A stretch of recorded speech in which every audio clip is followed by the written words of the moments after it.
Villa Leonardo Gambin long-term care home is now listed by Public Health as being in its fourth COVID outbreak. 25 residents have died. Seniors like those who live here and staff who directly care for them are supposed to be the priority for vaccines. But in a complaint to Public Health, the union representing a nurse on site alleges she was instructed to provide the COVID-19 vaccine to a member of the home's board of directors and to the family members and friends of several managers. And on official paperwork told to indicate that they are essential caregivers.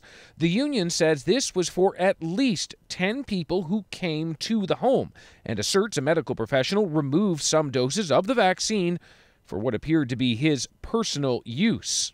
I believe that they got the vaccine because they know somebody.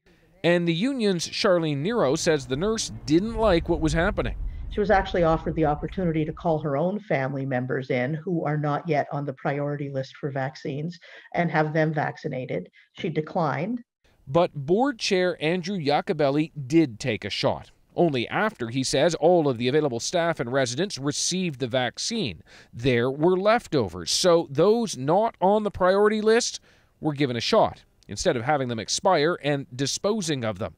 Those shots given to other non-frontline staff who work or volunteer, including family members of staff and volunteer board members who are often present in the home, even though rules say non-frontline staff shouldn't generally even be in the home during a lockdown.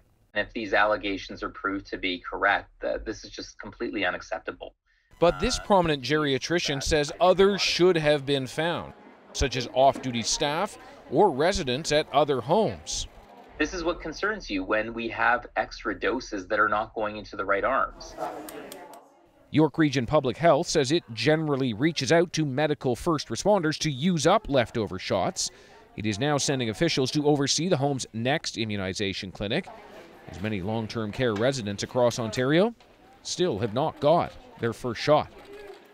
So, David, this is a complicated story and still lots of questions. Yeah, absolutely so, Ian. You know, why were so many of these vaccines thought out in the first place? Who decided to offer them to these particular people?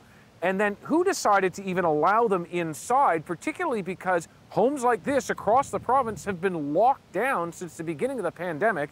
If you aren't a resident or someone directly involved in a resident's care, you're not supposed to be inside. And that has now, Ian, prompted that union to launch a grievance on infection control.